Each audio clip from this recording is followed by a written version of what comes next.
Halo, selamat pagi untuk anak-anak kami semua. Semoga selalu di dalam keadaan sehat. Nah, hari ini kita akan melanjutkan materi kita yang kemarin yang melalui media PowerPoint. Hari ini Bapak bagikan melalui media video. Oke? Semangat.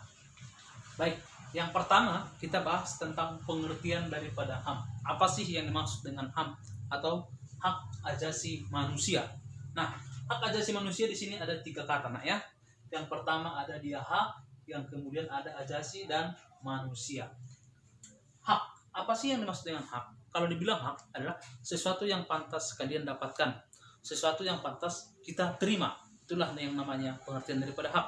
Lawan katanya hak, kewajiban. Kalau kewajiban yang harus dilakukan. Oke?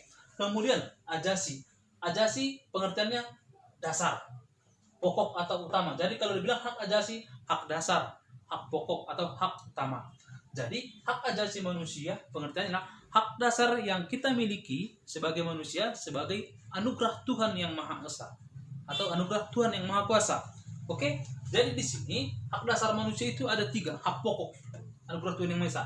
Yang pertama ada hak hidup, yang kedua ada hak bebas, ya, dan yang ketiga ada hak bahagia. Makanya jangan lupa bahagia. Oke? Nah, itulah pengertian daripada HAM. Sampai di sini ada yang kurang jelas? Oke, kita lanjut ya. Sifat HAM. Sifat HAM ada 4. Yang pertama bersifat hakiki. Kalau dibilang bersifat hakiki, bahwa HAM itulah hak semua manusia yang diperoleh sejak lahir, ya, hak semua manusia. Kemudian universal. Di sini universal artinya menyeluruh, tidak membedakan suku, agama, jenis kelamin, berlaku untuk semua orang. Itulah HAM itu. Kemudian yang ketiga, tidak dapat dicabut. Kalau tidak dapat dicabut, bahwa hak itu tidak bisa diberikan atau diserahkan kepada orang lain. Begitu juga hak mereka tidak bisa diserahkan kepada kita, kepada kalian.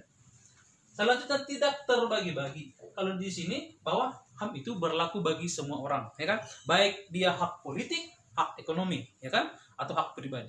Oke? Nah, itulah tentang sifat HAM. Kita lanjutkan, nak ya. Nah, selanjutnya kita masuk jenis-jenis ya. Ini tadi jenis daripada HAM. Jenis-jenis HAM itu ada 4 secara umum. Yang pertama dia pribadi. Nah, kalau dibilang pribadi menyangkut diri sendiri ya. Contohnya, kita langsung contoh, memeluk agama atau kepercayaan, mengeluarkan pendapat atau ide atau gagasan ya. Itulah dibilang di sini bersifat pribadi, diri sendiri. Kemudian politik dalam sistem pemerintahan. Contohnya dalam hal pemilu, dipilih dan memilih. Contohnya di sekolah, memilih ketua OSIS, atau di kelas memilih ketua kelas. Itu termasuk politik, itu kalian miliki.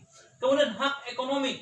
Kalau di sini hak ekonomi contohnya dalam hal jual beli, ya kan? Kalian menjual sesuatu atau membeli sesuatu atau sewa menyewa.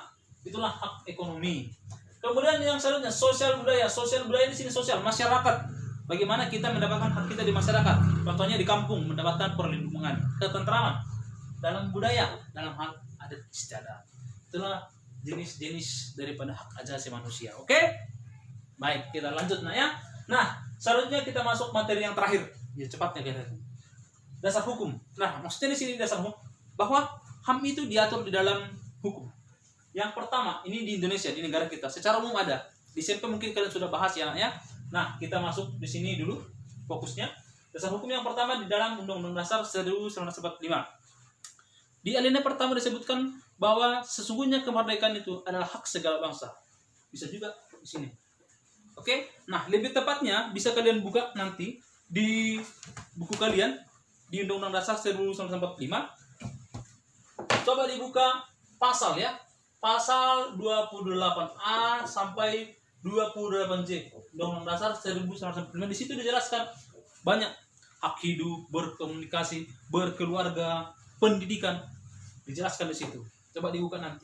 Kemudian di dalam Undang-Undang Nomor 39 Tahun 1999 ini tentang HAM di Indonesia ya. Ada 9 pokok HAM di Indonesia.